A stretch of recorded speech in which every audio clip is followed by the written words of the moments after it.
যারা 2022-এ TET pass করে বসে আছেন, যাদের ওবিসি কার্ড রিসেন্টলি বাতিল হয়েছে, যারা 82 থেকে 89 নাম্বার পেয়েছেন, তাদের মধ্যে অনেক কোশ্চেন ঘুরে বেড়াচ্ছে যে তারা ইন্টারভিউ অংশগ্রহণ করতে পারবে কিনা, তাদের সার্টিফিকেট ভ্যালিড থাকবে কিনা। এই নিয়ে আমি বিস্তারিত আলোচনা করেছি, তো আপনারা ধীরে ধীরে ভিডিওটি দেখতে থাকুন। আমি এই ভিডিওর শেষে ওবিসি নিয়ে খুব গুরুত্বপূর্ণ একটি আলোচনা করেছি, তো অবশ্যই যারা ওবিসি আছেন তারা অবশ্যই ভিডিওটি লাস্ট পর্যন্ত দেখবেন। ওবিসি কার্ড ভ্যালিড হবে কি ভ্যালিড হবে না সেটি সুপ্রিম কোর্টের বিচারাধীন রয়েছে। সেটি 18ই মার্চ, আগামী 18ই মার্চ বোঝা যাবে সেটি ভ্যালিড হলো কি ভ্যালিড হলো না। কিন্তু অনেকে অনেক কথা বলছে এবং অনেকে ভয় দেখাচ্ছে, তো তাদের কথায় কান দেবেন না। তো এই ভিডিওটি পুরোটা দেখুন, আশা করছি আপনাদের সমস্ত কোশ্চেন ক্লিয়ার হয়ে যাবে।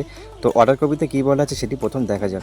হাইকোর্টের যে অর্ডার কপি সেখানে বলা হয়েছে যে the services of citizen from the 77 classes and 37 classes stuck down above who are already in the service of the state or have already availed the benefit of reservation or have succeeded in any selection process in the state shall not be affected by the reason of this judgment।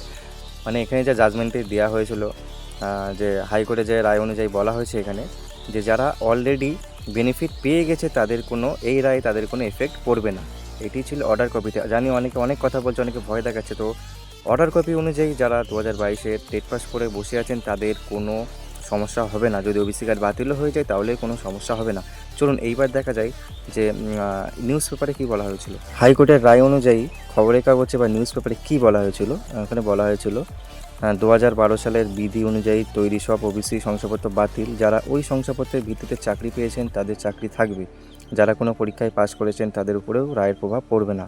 যারা কোনো সরকারি সুবিধা পেয়েছেন তাদেরও উপরেও কোনো প্রভাব পড়বে না। তো আপনারা প্রমাণসহ বুঝাই নিলেন যে যারা 2022-এ টেট পাস করে বসে আছেন তাদের কোনো সমস্যা হবে না, তাদের সার্টিফিকেট ভ্যালিড থাকবে। এবার হলো ভিডিও শেষ অংশ। আমি বলেছিলাম আগেই যে ভিডিও শেষে খুব ইম্পর্ট্যান্ট একটি কথা বলবো। যারা অরিজিনাল ওবিসি তারা ভিডিওটি পুরো মনোযোগ সহকারেই দেখবেন। জানি অনেকে অনেক টেনশানে রয়েছেন যে ওবিসি বাতিল হবে, টেট পাস আমরা যারা বসে আছি তাদের টেট পাস হয়ে তারা ইন্টারভিউ অংশগ্রহণ করতে পারে। অনেকে অনেক কথাই বলছে, অনেকে টাকাও তুলছে কেস করার জন্য, অনেক নাম্বার বাড়ানোর জন্য অনেক কিছু করছে। কিন্তু আপনারা ঘাবড়ে যাবেন না।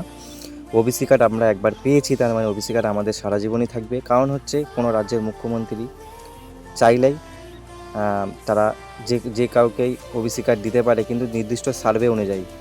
যদি 18 তারিখ সুপ্রিম কোর্টের যদি বাতিলও হয়ে যায় ওবিসি কার্ড, আবার রাজ্যের যে মুখ্যমন্ত্রী সেই মুখ্যমন্ত্রী সার্ভে সবাইকে ওবিসি কার্ড আবার দিতে পারবে। তো আপনারা কেউ ঘাবড়ে যাবেন না, সবাই বি পজিটিভ থাকুন এবং ইন্টারভিউর জন্য প্রস্তুতি নিতে থাকুন।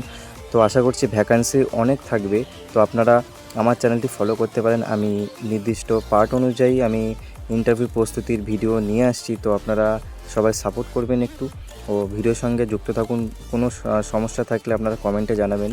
তো সবাই ভালো থাকবেন, সুস্থ থাকবেন। ধন্যবাদ।